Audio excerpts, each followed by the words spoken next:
स्वागत है हमारे YouTube चैनल में। आज इस वीडियो में हम लोग कक्षा 8 का मैथमेटिक्स चैप्टर चतुर्भुज को समझना इसके बारे में पढ़ेंगे। और वीडियो को शुरू करने से पहले मैं आपको ये बात बता दूं कि ये जो वीडियो जो है ये थर्ड पार्ट है। इससे पहले मैंने 2 पार्ट बना चुका हूँ। पहले पार्ट में मैंने समतली वक्र के बारे में बताया और समतली वक्र के प्रकार के बताया, ये हुआ पहला पार्ट। और दूसरा पार्ट में मैंने बताया कि बहुभुज क्या होता है, बहुभुज का वर्गीकरण कैसे करें, वह बहुभुज के विकर्ण के बारे में बताया। अब जो मैं बताने वाला हूँ इस वीडियो में, मैं बहुभुज के प्रकार के बारे में बताऊँगा, बहुभुज के अंतःकोण और बाह्य कोण के बारे में बताऊँगा। क्या ठीक है। और ये आज मैं जो बता रहा हूँ ये इस चैप्टर का थर्ड पार्ट है। तो वीडियो शुरू करते हैं। तो बहुभुज का ये जो दिया है उत्तल बहुभुज, इसके बारे में बताने से पहले मैं फिर से वो रिकॉल कर देता हूँ कि बहुभुज क्या होता है।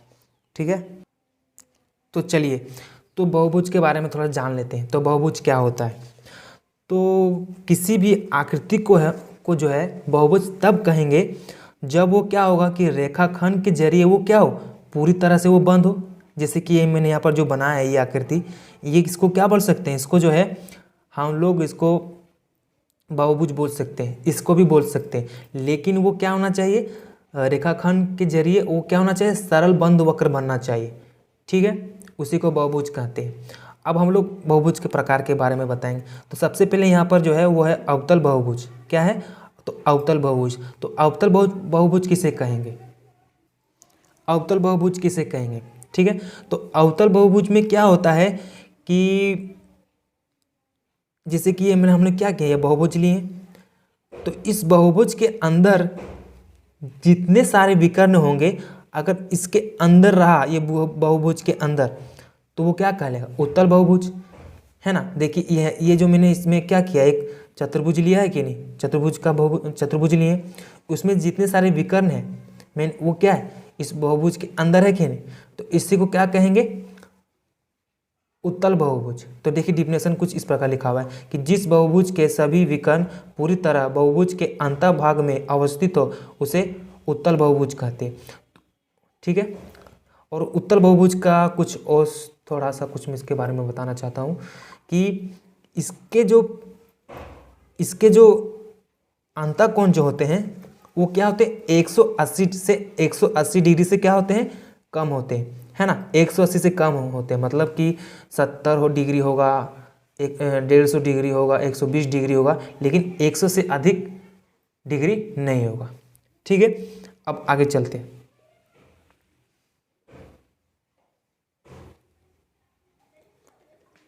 अब देखिए अवतल बहुभुज। तो अवतल बहुभुज में क्या होता है?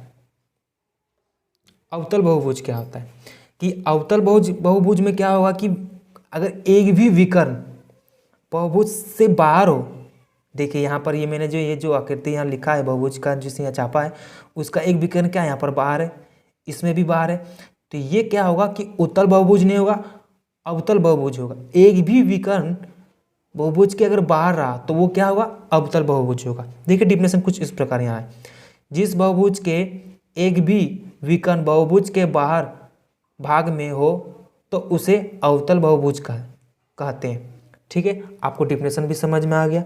और इसमें और एक चीज़ ऐड करना चाहता हूँ कि इसमें कम से कम एक अंतःकोण जो होगा वो 180 डिग्री से अधिक होगा।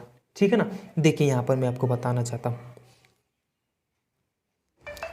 देखिए ये क्या 180 डिग्री होगा? नहीं, देखिए ये 90 डिग्री होगा, ये 90 डिग्री होगा। लेकिन यहाँ पर यदि हम कोण बनाएंगे इस तरह, देखिए तो क्या ये 180 डिग्री से अधिक नहीं है? होगा। ध्यान से देखिए, यदि मान लो कि यहाँ से हम लोग लाइन खींचे, है ना। देखिए थोड़ा सा मैं यहाँ पर बताना चाहता हूँ, जैसे कि ये एक लाइन है और इस प्रकार से कोई अगर कोण बनाए तो ये क्या होगा, 180 होगा। लेकिन यहाँ पर देखिए ये जो लाइन है वो सीधी नहीं, इस तरह करके जा रहा है, तो यहाँ पर जो कोण बना रहा है वो कितना बना रहा है, 180 से अधिक बना रहा है। ठीक है, आपको समझ में आ गया कि उत्तल बहुभुज में क्या होता है कि सब क्या होता है, अंतःकोण क्या होता है कि 180 से कम होता है, लेकिन अवतल बहुभुज में कम से कम एक अंतःकोण क्या होगा, 100 से 180 डिग्री से क्या होगा, अधिक होगा। ठीक है। अब देखिए तीसरा, सम तथा विषम बहुभुज। तो सम बहुभुज और विषम बहुभुज किसे कहेंगे? ठीक है।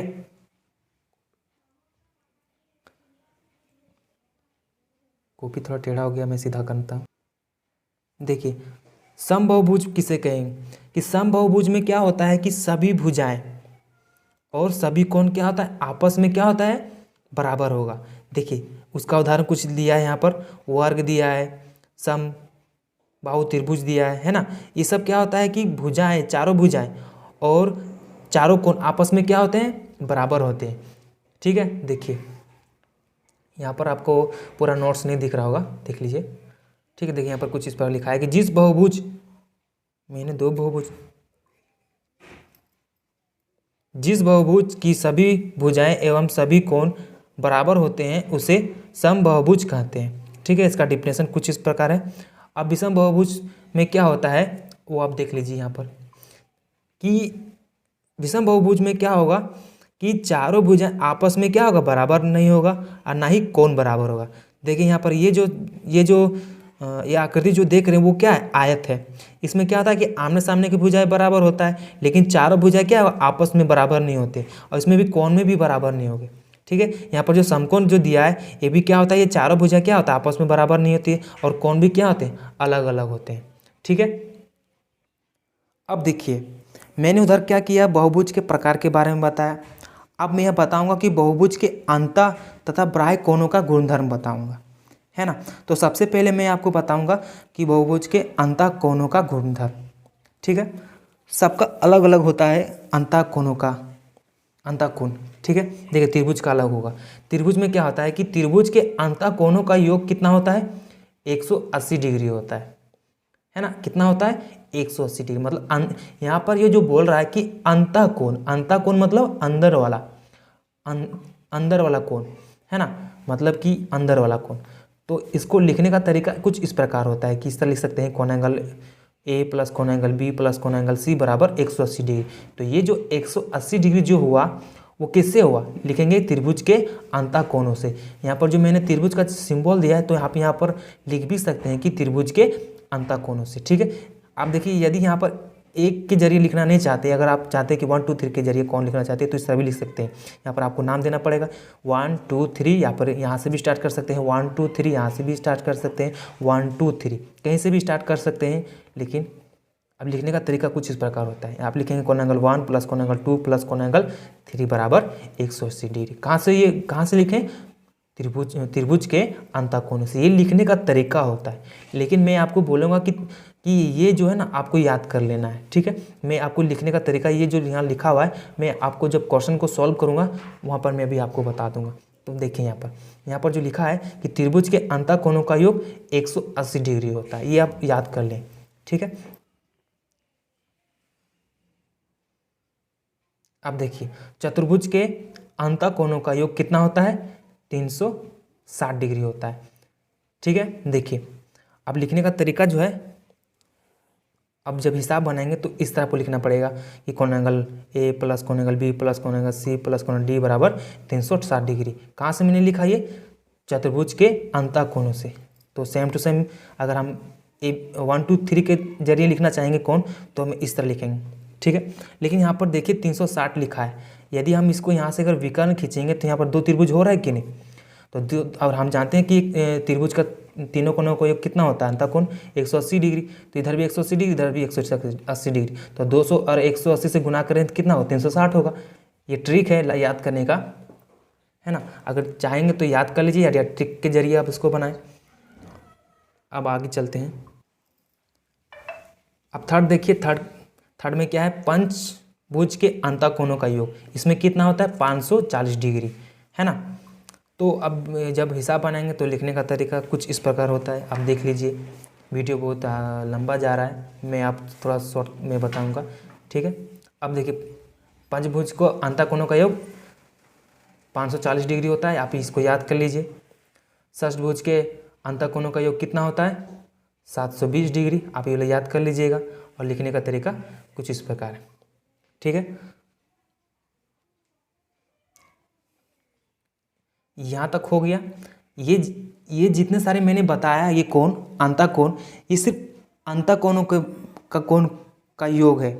अब मैं जो बताऊंगा कि बहुभुज के बराह कोण, ठीक है। देखिए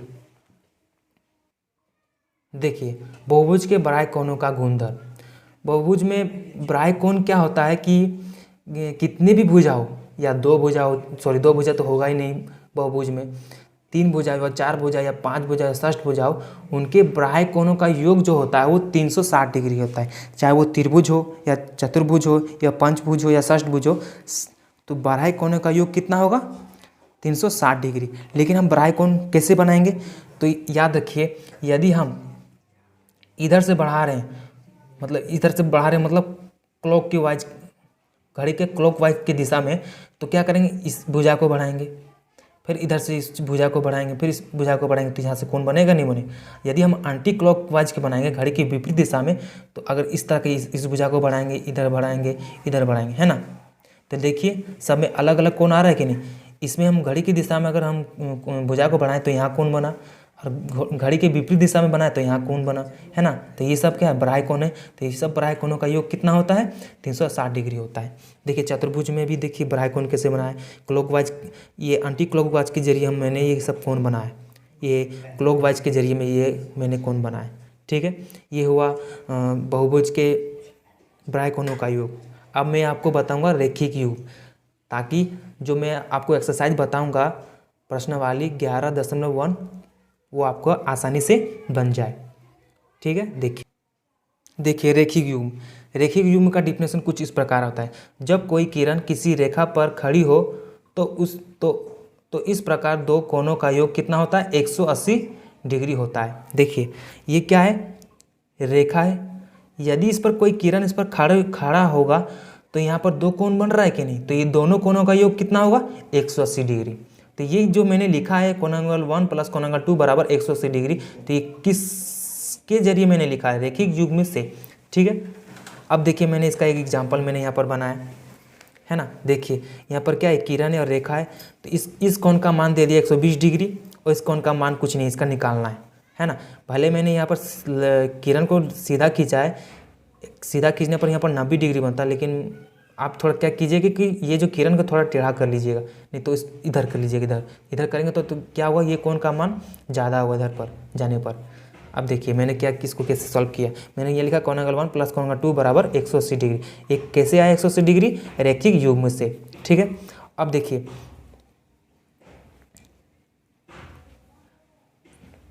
कोणांगल 1 का मान जो है कितना है? 120 डिग्री में लिख दिया, प्लस कोणांगल 2 का मान दिया हुआ नहीं है ना। तो कोणांगल 2 को यहाँ रखेंगे और इसको यहाँ पर मैंने भेजा, तो क्या हुआ? Minus 120 degree. अब ये क्या हुआ? घटाएं तो कितना बचा? 60 डिग्री। तो इसका मान कितना निकला? 60 डिग्री, ठीक है। और आज का वीडियो मैंने यहीं तक समाप्त करता हूँ। अब नेक्स्ट वीडियो में आपको प्रश्नावली 11.1 को जो है मैं पूरी कोशिश करूँगा कि ज़्यादा से ज़्यादा क्वेश्चन में बताऊँ, ठीक है। आज का वीडियो यहीं समाप्त करते हैं। धन्यवाद।